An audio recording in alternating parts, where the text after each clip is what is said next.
आप में से बहुत सारे लोगों ने वॉल्ट डिज्नी का नाम जरूर सुना होगा, जिन्होंने अब तक के सबसे मशहूर कार्टून कैरेक्टर्स जैसा कि Mickey mouse, Donald duck, Cinderella और बहुत सारे कैरेक्टर्स बनाए। लेकिन जिस चीज के बारे में आपको नहीं पता वो पथरीला, पुरखार और मुश्किल रास्ता है जिसके ऊपर चलते हुए वॉल्ट डिज्नी को ये कामयाबियां मिली। वॉल्ट डिज्नी की बचपन की अगर बात की जाए तो उनका बहन भाइयों में चौथा नंबर था।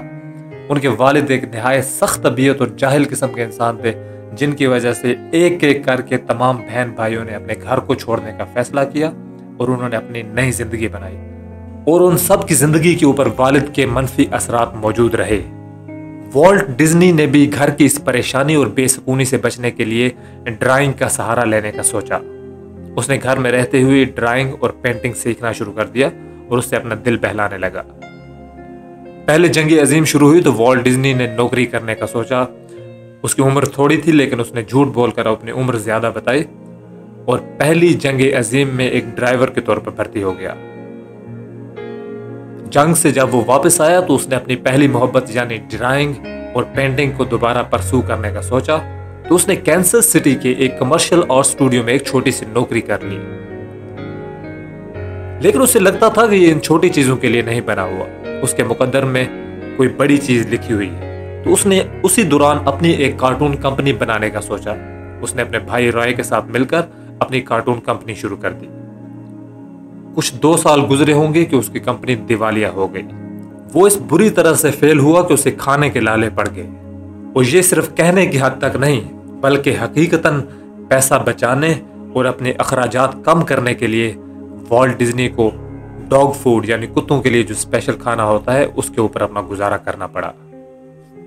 वॉल्ट डिज्नी को और कुछ ना सूझा। उसने देखा उसकी जेब में $40 थे और वो उन $40 को लेकर लॉस एंजलिस के लिए रवाना हो गया ताकि वहां पर जाकर वो अदाकारी को ट्राई कर सके। लेकिन इस अदाकारी के करियर में भी वो बुरी तरह नाकाम रहा। आखिरकार वॉल्ट डिज्नी को एक अच्छी ब्रेक मिली। उसने ऑसवाल्ड द रैबिट जो एक मशहूर कार्टून कैरेक्टर है उसने वो बनाया। लेकिन न जाने क्यों इसके भी चलने में उसे नाकामी और मायूसी का ही सामना करना पड़ा। न्यूयॉर्क में उसने जो कार्टून कंपनी बनाई थी उसने सोचा कि मैं वहां पर वापस जाता हूं और अपने कॉन्ट्रैक्ट को रिन्यू करके उसके ऊपर दोबारा काम शुरू करता हूं। उसने देखा कि उसके प्रोड्यूसर ने जो बेहतरीन एनिमेटर्स की टीम थी जो वॉल्ट डिज्नी ने बड़ी मेहनत से तैयार की थी, जो उसके लिए कार्टून कैरेक्टर्स बनाते थे, उसको चोरी कर लिया था। तो उस पर बढ़कर यह कि वॉल्ट डिज्नी ने जो अब तक के कार्टून कैरेक्टर्स बनाए थे उनके ऊपर उसका कोई कानूनी हक नहीं रहा था, यानी वो भी चोरी हो चुके थे। अब तक की इस सारी कहानी में एक लफ्ज आपको बार बार मिल रहा होगा, वो है नाकामी, नाकामी और सिर्फ नाकामी। बार बार ऐसा लगता है कि जैसे वॉल्ट डिज्नी की जिंदगी में जो भी उसने ख्वाब देखे वो उसके लिए बने ही नहीं थे। वो एक गलत रास्ते पर चल रहा था। उसे बार बार शिकस्त के धचके लग रहे थे। शायद कोई और होता तो वो मुकम्मल तौर पर इस खेल से, इस करियर से, इस जिद से पीछे हट चुका होता। लेकिन ये वॉल्ट डिज्नी था। एक दफा वो न्यूयॉर्क से अपने घर जा रहा था कि उसने मिकी माउस का कैरेक्टर बना दिया। जी हाँ, मिकी माउस, आपने दुरुस्त सुना, वो कैरेक्टर जिसे आज बच्चा बच्चा जानता है। इस मिकी माउस के कैरेक्टर को हकीकत में डालने के लिए उसको माली मदद की जरूरत थी, जिसके लिए वो 300 से ज्यादा बैंकर्स के पास गया। उसने अपना आइडिया जब पेश किया तो उसे हंसी मजाक के सिवा और कुछ ना मिला और उसके आइडिया को बुरी तरह से रिजेक्ट करके भेज दिया गया। जी हाँ, 300 से ज्यादा मर्तबा इस मिकी माउस के कैरेक्टर को रिजेक्ट किया गया, जो इस वक्त दुनिया के सबसे बड़े कार्टून कैरेक्टर्स में से एक कैरेक्टर है। आपने बड़ी बड़ी मुश्किलात और स्ट्रगल की कहानियां सुनी होंगी, लेकिन इस कहानी को अगर आप बगौर देखें तो आपको लगेगा कि बड़ी बड़ी स्ट्रगल की कहानियों पर यह कहानी भारी पड़ती है और ये आपको सोचने पर मजबूर कर देगी कि डिज्नी को एक ख्याल जिंदा रखने के लिए कितने मुश्किल और पुरखार रास्ते से गुजरना पड़ा।